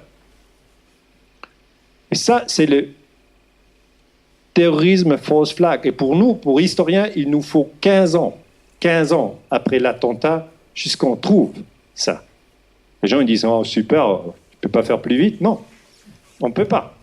On peut vous expliquer que des fois, on a le terrorisme manipulé, et ça signifie qu'il ne faut pas faire la guerre contre d'autres pays si on ne comprend pas bien ce qui s'est passé. Si on parle de Rainbow Warrior, dans 1985, le DGSE, le service secret français, Direction générale de la sécurité extérieure, a fait un attentat contre ce bâtiment. Pourquoi ? Parce qu'ils ont dit ce bâtiment de Greenpeace, il est toujours là où on veut faire des essais nucléaires. Donc, ça gêne. Et puis Mitterrand, président socialiste, a décidé de détruire ce bâtiment. Après, il a dit « Non, non, j'ai rien dit ». Mais le ministre de la Défense français a dû démissionner. Et Pierre Lacoste, chef de DGC, lui aussi, il a dû démissionner. Mais si on regarde maintenant, aujourd'hui, comme historien, on sait exactement ce qui s'est passé. On sait même qui a mis les bombes du DGC. Et maintenant, il a la question, est-ce que lui, il est un terroriste ? Mais lui, il a dit non, ce n'était pas une opération terroristique, c'était une opération sabotage. C'est ça, c'est tous les mots. C'est les mots dans la tête qui font la différence. Dans les années 80, si on parle plus du terrorisme, on a donné des armes aux Moudjahidines. Donc on a armé les musulmans en Afghanistan. Le CIA a donné des armes à Osama Bin Laden, d'autres, pour créer Al-Qaïda. Et l'idée, c'était de combattre les soviets. C'était Brzezinski, qui était le National Security Advisor du président Carter, qui a dit qu'il faut faire ça. Après, on a eu les talibans, on a eu Al-Qaïda, donc il a eu quand même des questions si c'était une bonne idée de donner des armes aux extrémistes. Et puis le nouvel observateur, en 98, il a fait une interview, il demandait « Vous regrettez d'avoir soutenu les terroristes islamiques ?» C'est 3 ans avant le 11 septembre. Et il dit « Mais non, c'est une idée formidable. Qu'est-ce qui est plus important pour l'histoire du monde, les talibans ou la chute de l'Empire soviétique ?» Quelques musulmans énervés. En anglais, c'est « Some stirred up Muslims » ou la libération de l'Europe centrale et la fin de la guerre froide. Donc, ça, ce que je vous ai expliqué, c'est le terrorisme, il est utilisé comme un instrument. Et voilà, on a Ben Laden, il est là, et après, ils ne savaient pas quoi faire avec Al-Qaïda. Ils les ont transportés en Bosnie. Dans la guerre de Bosnie, il y a eu les militants islamistes. Mais c'est un autre détail, je ne peux pas en parler. Allons vers le 11 septembre. Le 11 septembre, c'est l'événement pour nous le plus grand et le plus important dans cette histoire du terrorisme. Parce qu'avec 3000 morts, c'est l'attentat terroristique le plus grand qu'il y a jamais eu. Et tout le monde ici se rappelle où il était, peut-être pas les jeunes, je ne sais pas, où il était le même jour. J'étais au coiffeur, j'étais au bureau. Je peux peut-être demander qui se rappelle où il était le jour-là, le 11 septembre. Ouais. Presque tout le monde. C'est très très rare. Hein. Je vous demande, vous vous rappelez où vous étiez quand la guerre contre la Géorgie a commencé en 2008 ? Non. Donc, ça signifie qu'on a un choc. Okay? Le 11 septembre nous a choqués. Autrement, on ne pourrait pas... c'est pas les 3000. Parce qu'en guerre en Irak, il y en a eu 1 million. Ce n'est pas la chiffre. C'est le choc. Donc on est tous choqués et on peut utiliser ce choc si on parle du terrorisme. Tac, toujours ce choc qui revient. Et naturellement, ce qu'on recherche maintenant, c'est l'effondrement de la 3e tour, le World Trade Center 7. Pour nous, pour moi, comme historien, c'est la question la plus importante. Il y a beaucoup de questions sur le 11 septembre. Pot option, défense aérienne, il y a le Pentagone, il y a beaucoup de questions. Mais moi, je me pose seulement la question sur le 3e bâtiment parce que les gens, aussi ici en France et même en Suisse, où j'ai eu une présentation il y a quelques mois à Budapest, en Hongrie, ils rappellent que le 11 septembre, on a un avion qui a frappé une tour, un autre avion qui a frappé l'autre tour, avion, tour, tour. C'est ça, c'est le 11 septembre. Et ils ne savent pas qu'en réalité, on a eu 3 tours qui s'effondraient ce jour-là, mais que la 3e tour n'a pas été frappée par un avion. Et logiquement, ça, c'est très, très, très, très, très intéressant. Là, c'est la 3e tour. Donc maintenant, je suis là, média. Je vais vous expliquer un peu pourquoi on ne parle pas de la 3e tour. Pourquoi est-ce que beaucoup de gens, jusqu'aujourd'hui, pensent que la cause de tout l'effondrement de tous les tours, c'est les avions, ce qui, logiquement, n'est pas possible, parce que la 3e tour, elle n'a pas été frappée par un avion. Et si la tour n'a pas été frappée par un avion, ça ne peut pas être la cause de la chute. C'est la logique. Si je regarde les médias, pour moi, maintenant, il y a 15 ans, je me demande, mais la 3e tour, pourquoi les gens ils ne savent rien? Vous, je sais, ici, je pense, tout le monde. Est-ce qu'il y a quelqu'un qui ne savait pas qu'il y a une 3e tour? Non, voilà. On est entre nous, hein, un peu les gens qui savent beaucoup sur le 11 septembre. Mais les gens, au dehors, demandez à vos amis, les 3 les plus intelligents que vous avez, qu'est-ce que tu penses? Ce qui est la raison pour la chute de la 3e tour. Quand votre ami dit 3e tour, j'en sais rien, ce n'est pas les plus intelligents. Il faut trouver 3 les plus intelligents. Et là, c'est pour moi la question la plus importante de toute cette guerre contre le terrorisme, la 3e tour. Et moi, j'ai regardé la télévision pour savoir, mais pourquoi les gens n'en savent pas? Parce que normalement, les gens ont regardé la télévision, et là, il y avait seulement 2 tours, pas 3. Il y a une exception, BBC. Là, quelqu'un m'a dit, mais BBC a fait un rapport, j'ai regardé les archives, parce que quand même, il y a les archives, on peut regarder la télévision de ce jour-là, et j'ai trouvé que BBC a fait un rapport sur la 3e tour, et j'étais tout content. Je dis, ah, très bien.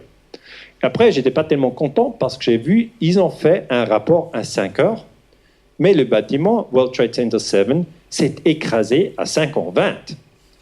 Donc, ils ont fait le rapport, le reportage, avant l'événement. Et là, chez nous, comme historiens, une règle. Tout d'abord, l'événement, après le reportage. C'est vrai, on est très conservateur.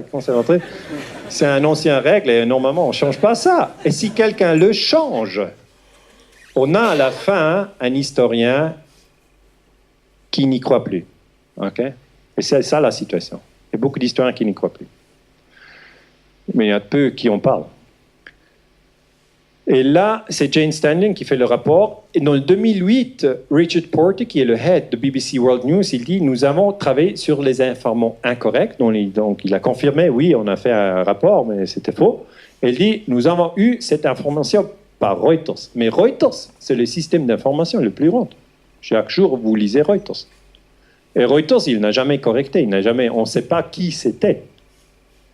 Mais c'est sur l'événement le plus grand terroristique. Nous avons les médias qui rapportent trop tôt. Ça ne va pas. Après, on attend, comme historien, je vous explique un peu le travail des historiens. Dans 2004, on a le rapport officiel. Bush, il a mis sa main sur le rapport, il a dit « c'est la vérité ». Pour nous, c'était un signe de lire très exactement. Parce que là, le rapport, il est de 600 pages. Ils avaient 3 ans pour l'écrire. Alors, on voulait quand même savoir comment te explique-t-il l'effondrement de la 3e tour, World Trade Center 7. Parce que là, on peut dire, ça c'est le moment, le même jour. Mais là, ils ont eu 3 ans. Et si vous lisez ce document, vous pouvez aussi le trouver sur Internet comme PDF. Vous mettez World Trade Center 7, ça vous met 10 minutes. Et vous voyez que le bâtiment, il est mentionné 2-3 fois, mais il n'est pas mentionné qu'il y a eu un effondrement de ce bâtiment. Donc le rapport officiel, il parle que de 2 tours. Et ça ne va pas. Ça ne va pas du tout. On ne peut pas dire, oui, 2-3 tours, il ne faut pas être là dans les détails. Je vous explique, c'est le début de la guerre contre le terrorisme. C'est le début là. Donc il faut être très très correct. Ça signifie qui? Signifie que le 9/11 Commission Report, il vaut rien. Rien du tout. Il manque une tour. Donc on a attendu jusqu'en 2008 où le NIST a parlé du sujet. C'est clair qu'en 2008, personne s'intéressait, pas personne, mais beaucoup de gens ne s'intéressaient plus au sujet. Hein. Mais les historiens, ils sont toujours là. En septembre, qu'est-ce qui se passe? Qu'est-ce qu'on va écrire dans le livre?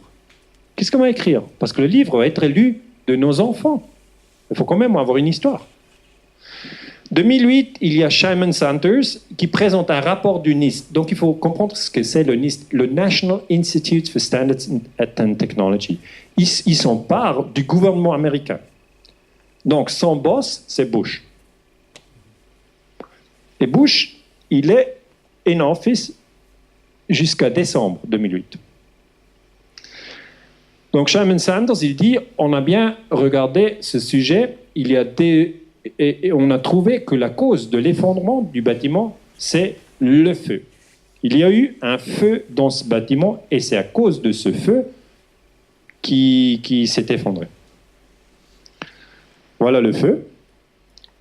Et moi, je vous laisse avec ces deux hypothèses. Il y a vraiment l'hypothèse du feu et l'autre hypothèse de control demolition. Et là, je vous conseille d'être très, très prudent et il faut penser au maximum. Le plus clair que vous pouvez. Parce que là, c'est le fondement de toute cette guerre contre le terrorisme. Feu ou control demolition.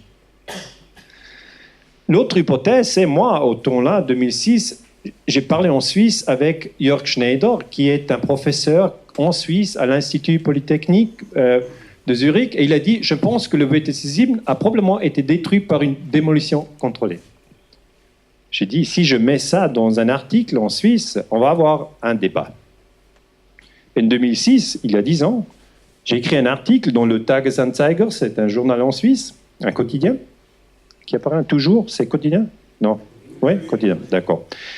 Et là, j'ai dit, il y a 3 thèses sur le 11 septembre. Il y a la thèse surprise, c'est que les musulmans ont fait un attentat. Bush, Cheney, ils étaient complètement surpris, ils ne pouvaient rien faire. C'est la thèse officielle. C'est aussi une conspiration, mais c'est les 19 musulmans qui ont fait une conspiration. Deuxième thèse, c'est l'IHOP, Let It Happen on Purpose. C'est-à-dire, Bush et Cheney, ils sont des criminels. Bin Laden, lui aussi, il est un criminel. L'attentat a été fait réellement, mais les services secrets américains et le militaire américain ont vu que l'attentat va venir. Ils ont laissé passer l'attentat, ils ont infiltré les terroristes, les groupes terroristes, pour, à la fin, avoir un choc contre leur population et faire de guerre dans plusieurs pays. Troisième thèse, c'est MIHOP, Make It Happen on Purpose, c'est-à-dire Osama Bin Laden n'a rien à faire avec les attentats. C'est les Américains eux-mêmes qui ont fait un inside job.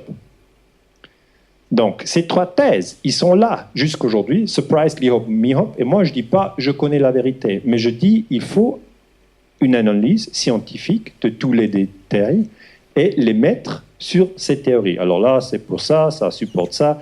C'est ça ce qu'on fait normalement en histoire. Et Schneider, lui, il a dit le bâtiment, il a 81 colonnes. Et le NIST, il dit la colonne 79 a été détruite par un feu. Et à cause de ça, tout le bâtiment s'est effondré. Ça, c'est l'histoire officielle du bâtiment 7. Et Schneider, en Suisse, il m'a dit, mais écoutez, s'il y a une seule colonne qui n'a plus la stabilité, là, à cause du feu, ce qui est possible, il en reste 80. Et pour avoir une chute symétrique, il faut les déstabiliser tous les 81 au même moment. Il a dit, si je retourne, excusez, il a dit, il faut regarder ce mouvement-là. Il a dit, ça c'est important. Alors maintenant, je fais avant et retour. Hein, c'était pas, il a pas fait comme ça.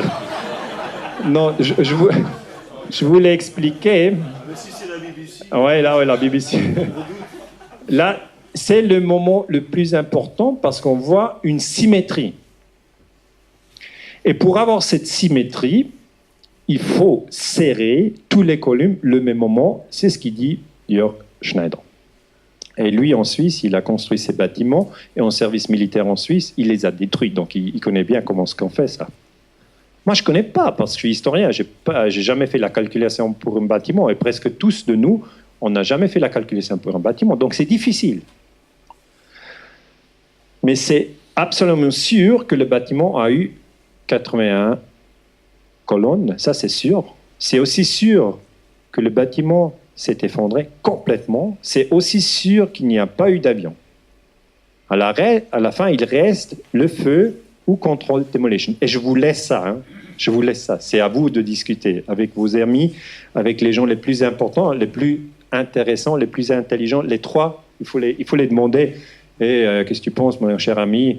Feu ou control demolition, le World Trade Center 7? Et comme j'ai déjà dit, quand il dit World Trade Center 7, je ne connais pas, ce n'est pas le plus intelligent. C'est vraiment vrai qu'on peut faire là le test. Et là, c'est mon article « Der erbitterte Streit um den 11. September », c'est en allemand, c'est-à-dire, traduit, il y a un débat intensif sur le 11 septembre, et je présente les trois théories, surprise, lihop, mihop, et je mets là qu'il y a le World Trade Center 7, c'est la première fois en Suisse qu'on en parle, il y a 10 ans, j'avais 34 ans là, et là, j'ai mis ça, je pense que, control demolition. Et là, je veux personnellement vous raconter ce qui se passe avec un scientifique s'il ose parler de control demolition dans un journal sur le sujet du 11 septembre. On a un vrai problème si on parle de ça. Je vous explique. Le jour après, un autre journal dit « Verschwörungstheoretiker Amerikaner wehren sich ». Maintenant, je vous raconte l'histoire en Suisse. Je ne sais pas ce qui s'est passé en France, mais là, en Suisse, c'était comme ça. Les Américains se défendent, et tout de suite, ce mot, comment est-ce qu'on dit Verschwörungstheoretiker conspirationniste. Conspirationniste. Complotiste. Donc, si un historien dit « Bush, il a dit la vérité », on est un super bien historien. Si on dit « c'est pas sûr, si Bush a dit la vérité », on est un conspirationniste. Là, je vous expliquer qu'on est dans une guerre d'information aujourd'hui, et les scientifiques ont peur de parler du 11 septembre parce qu'ils ne veulent pas perdre la réputation. C'est que ça. C'est pas qu'ils sont bêtes, qu'ils comprennent rien, mais ils pensent je ne veux pas avoir des problèmes. C'est un peu ça. Et Richard Cage, qui a donné une présentation à Berlin, là, de nouveau, il l'appelle un conspirationniste et ils prennent une photo qui n'est pas idéale. Mais c'est très facile, ces trucs. Vous pouvez toujours faire une photo, même de vous, et vous choisissez la bonne. Mais ici, on prend des photos pas idéales et on prend un mot qui est un mot de bataille dans cette guerre d'information. Et comme ça, pour tout le monde qui fait la recherche sur le 11 septembre, pour tout le monde qui fait la recherche sur cette guerre contre le terrorisme, la recherche devient de plus en plus difficile. En Allemagne, moi je vous raconte des choses de la Suisse et d'Allemagne parce que je ne suis pas français, je ne connais pas le débat en France. J'ai entendu qu'ici en France, vous avez eu beaucoup de problèmes de parler du 11 septembre. C'est un peu ça, c'est vrai, non? Voilà. En Allemagne, ils ont aussi eu problème. Le Spiegel, il mit les tours, ils ont tourné comme ça, et disent, comme les conspirationnistes tournent la réalité sur la tête. Wie Konspirationsfanatiker die Wirklichkeit auf den Kopf stellen. C'est un sujet 2 ans après les attentats en 2003. Donc le Spiegel, il a très très fortement soutenu Bush. Très très fortement. Et si on pense que l'Allemagne a fait une guerre contre Afghanistan, même la France a fait la guerre contre Afghanistan, c'est tout basé sur le 11 septembre. Donc ça, si le 11 septembre est un mensonge, la guerre contre Afghanistan, elle est complètement illégale. Donc c'est un sujet délicat. Je ne sais pas, vous êtes, je pense, souvent sur Internet, peut-être vous avez vu ce site-là. C'est un parlementaire qui s'appelle Yukihisa Fujita. Il est du Japon. Et au Japon, dans le 2008, ils ont parlé de la chute du World Trade Center 7 au Parlement. Ce que je vais vous expliquer, c'est que ce sujet du 11 septembre, on en parle, mais pas au public. C'est un peu comme ça. On en parle du World Trade Center 7, on dit qu'est-ce qui se passe, on se pose des questions, parce que les Japonais, vous vous rappelez, dans la Seconde Guerre mondiale, ils n'avaient pas de pétrole, à la fin, ils ont dû faire du kamikaze. Donc, ils comprennent très très bien cette structure-là. Et Richard Gage, qui a parlé ici à Paris, je pense 1 année, c'est correct? Je trouve une personnalité très courageuse. Il est américain, donc c'est très très important que le mouvement pour la paix en Europe et le mouvement pour la paix en Amérique fait une connexion. C'est très important. On a beaucoup d'informations, moi personnellement, des Américains, et ils essayent de nous aider parce qu'ils ne sont pas d'accord avec les guerres que Bush et Obama ont fait. Pas du tout.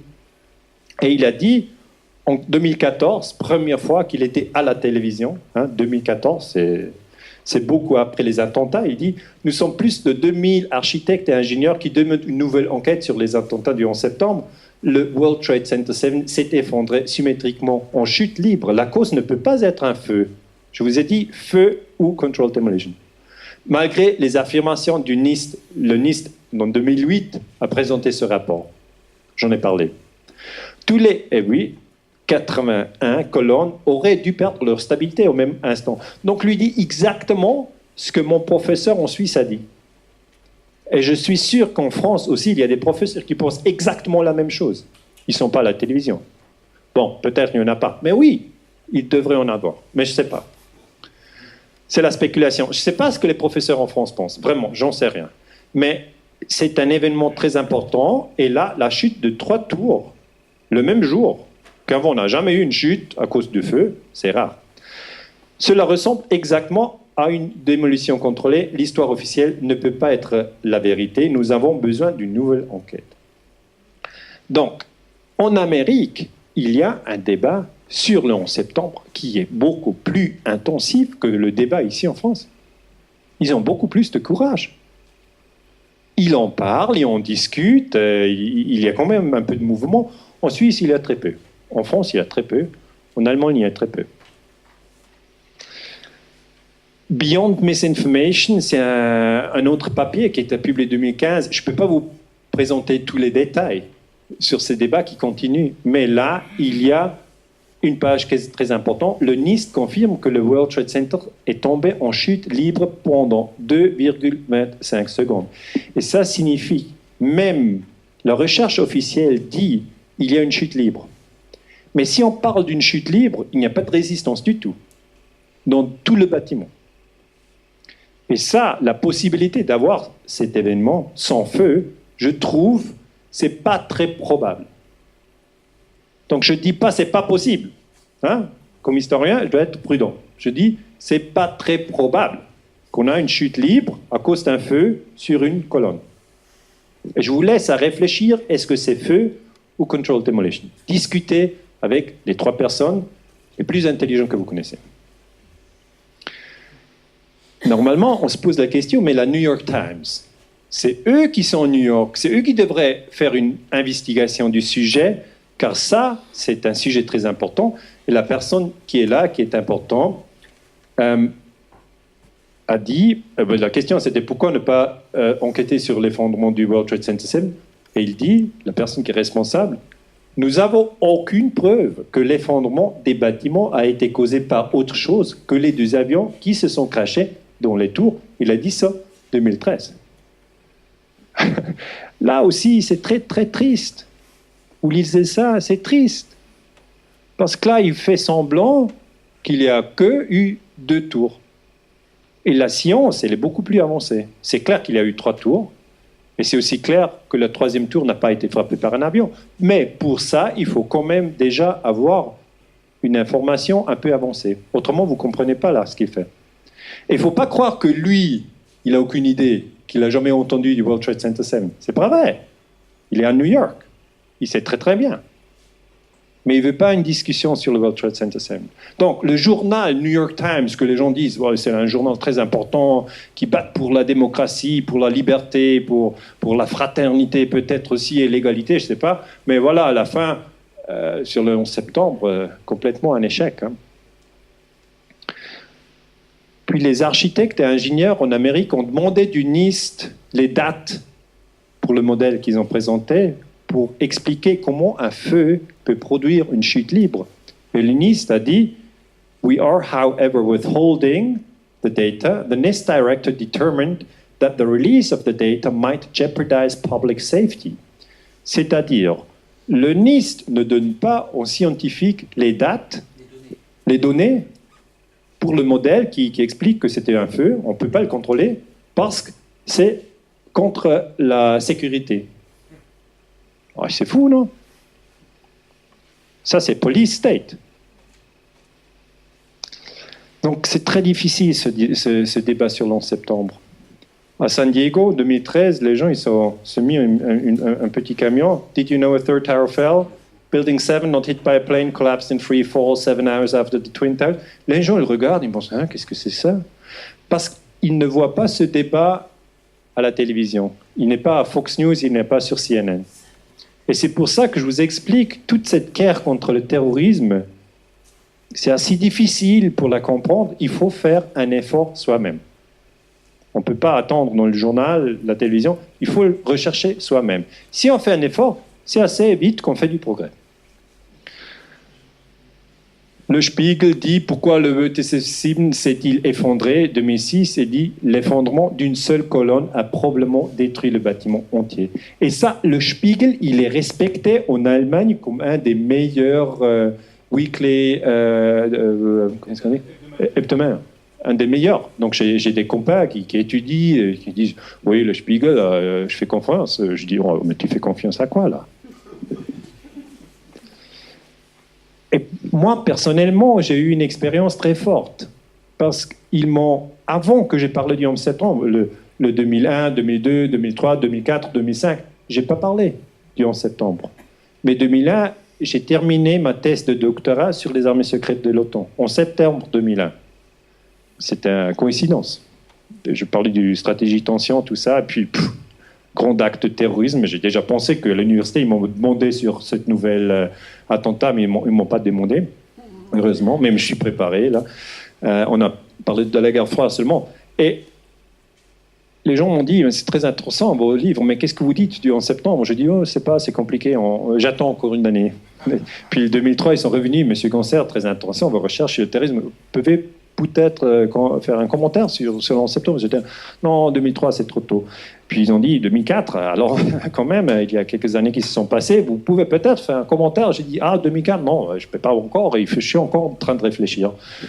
Mais c'est normal pour nous, les historiens, on n'est pas comme les politiciens ou les journalistes. Ils parlent tout le temps, mais il n'y a pas de substance. Et là, le 2005, j'ai dit, l'année prochaine, je vais faire quelque chose. Et 2006, c'est-à-dire 5 ans après les attentats, c'est la première fois que j'ai écrit quelque chose, c'était cet article que j'ai mentionné. Et avant, ils m'ont dit, der Friedensforscher. Basler Zeitung der Friedensforscher, c'est-à-dire l'historien qui recherche sur la paix. C'est avant la publication. Et après, c'est Verschwörungstheoretiker. C'est la même année. Vous pouvez traduire? C'est-à-dire ETH, c'est l'école polytechnique Zurich et Université de Zurich. Parce que j'enseignais à l'Université de Zurich et je travaillais au Institut de sécurité de ETH. Ils disent, ils se distancent du complot. Ouais, voilà. Et moi, ici, une photo da muss ich jetzt durch, c'est-à-dire il faut faire ce qu'on doit faire. Et là, les tours exploseront toute une page.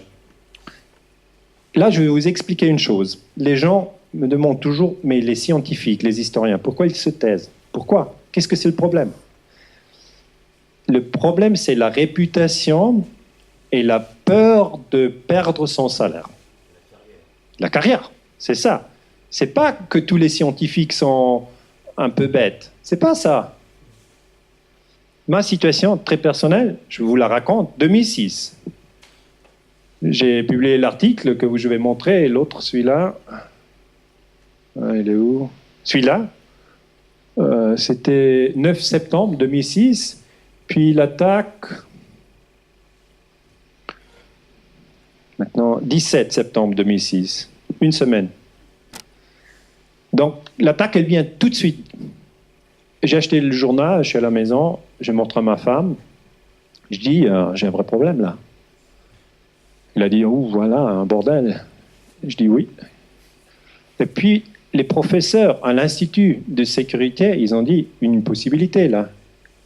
Jamais tu fais un autre commentaire sur le 11 septembre. Tu te tais. Et on continue notre travail, parce que le journal, là, ça, on oublie. Mais il faut faire cette décision. Moi, je dis, non, mais je ne peux pas, là, je fais les recherches, comment, je ne peux pas me taire. Ils ont dit, mais alors, tu ne vas pas devenir professeur d'histoire. Je dis, c'est dommage.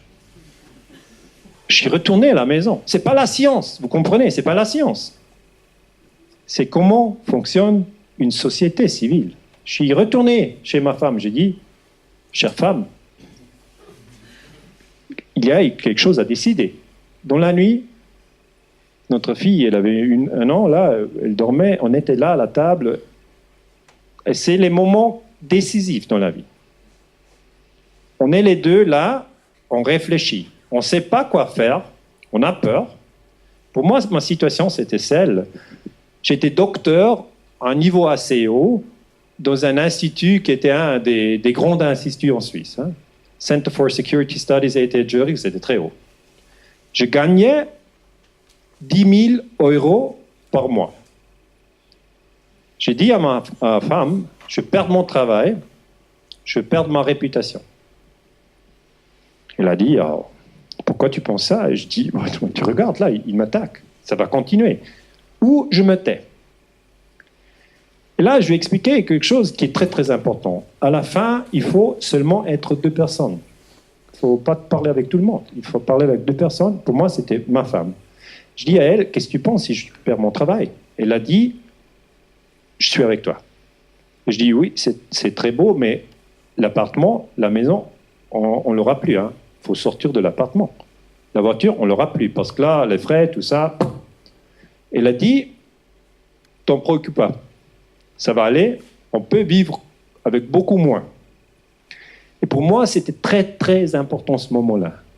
Parce qu'elle m'a soutenu dans un moment critique de mes recherches. Elle a dit, si maintenant, elle m'a posé la question, mais t'es sûr que ce VTC cible s'est effondré? J'ai dit, mais moi quand même, j'ai fait les recherches. Je suis sûr. Et puis elle a dit, mais la probabilité que c'est effondré à cause de control demolition, elle est haute ou elle est petite? J'ai dit, elle est haute. Elle a dit, bon, ben, c'est ça, c'est tes résultats, il faut pas bouger, il faut rester avec les résultats. Tu es un scientifique. Si tu bouges maintenant, et j'avais 34 ans, si tu bouges maintenant, jamais dans toute ta vie, tu peux mettre ça en ordre. J'ai dit, ouais, je pense que tu as raison. Elle a dit, et puis j'ai dit, j'étais vraiment déprimé, j'ai dit, oui, mais je ne vais pas être professeur d'histoire. Puis il a dit, bon, moi je m'en fiche. Et moi j'ai dit, mais tu ne me trouves pas un homme plus intéressant si je suis professeur au lieu de docteur? Elle a dit, non, pas du tout. Ce qui est important, que tu restes avec la vérité. Et je vous raconte ça très directement parce que il y a beaucoup de personnes qui demandent pourquoi le débat sur le 11 septembre il est tellement difficile. Et l'explication de ma personnelle histoire est ça a à faire avec de l'argent, emploi, et avec la réputation.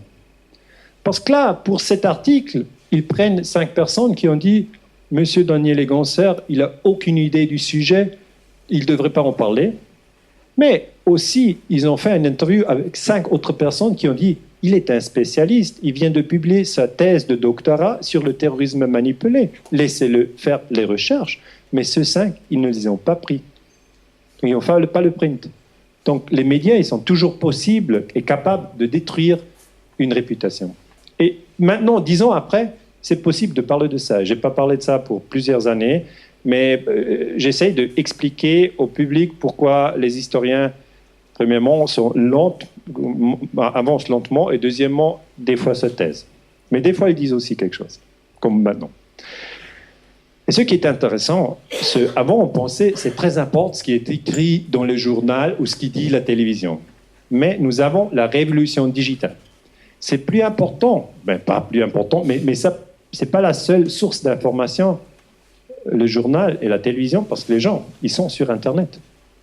Ils regardent les vidéos. Et là, j'ai fait une présentation à Tübingen, en Allemagne. On a eu 600 personnes dans la salle. Et sur Internet, on a maintenant 600 millions. 600 000. 600 000. Donc, 1000 pour chacun qui était là.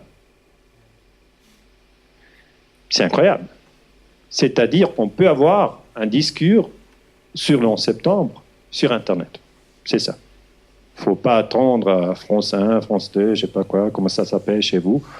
Il ne faut pas attendre là. Ça sera un discours sur Internet. Et les gens qui veulent savoir, ils peuvent savoir. Ce qu'il y a aussi, la réputation sur Wikipédia, il y a toute une lutte sur Wikipédia sur mon nom. Là, il dit Daniel Eganser, historien suisse, ça c'est clair. Mais le mot conspirationniste, que j'aime pas du tout, je dis toujours, je fais mes recherches, c'est ça. Ils essaient de me discréditer sur le site allemand. Il y a des gens qui le mettent dedans et d'autres qui le prennent dehors. C'est très intéressant comme Wikipédia marche. Et là, il y a un film qui s'appelle Die dunkle Seite der Wikipedia, c'est-à-dire la face cachée, noire, le côté obscur de Wikipédia. Et il explique exactement comment Wikipédia fonctionne dans ce contexte de 9/11 et mon article. Et il y a une personne qui a fait la traduction, maintenant en français, et elle sera prête il y a un mois peut-être. Hein.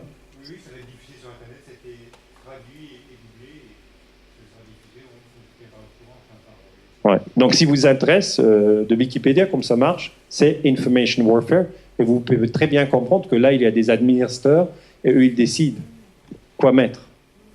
Et ils essaient toujours de discréditer les chercheurs qui posent des questions sur la guerre contre le terrorisme. Si vous dites c'était Bin Laden et il faut mettre des bombes sur Syrie, Afghanistan et Libye, vous serez professeur, là, c'est clair. C'est le mec qui a fait le film. C'est un citoyen. C'est un Allemand. C'est un citoyen, Markus Fiedler. C'est un citoyen. À la fin, c'est les citoyens, c'est pas les politiciens. Un musicien. Moi, voilà, c'est mon site en français. Je l'ai regardé un peu, mais il me semble aussi une attaque. Il y a là, mais je regarde. Et pour terminer, on est là presque à la fin. Je pense que vous êtes fatigués, mais on vient à la fin.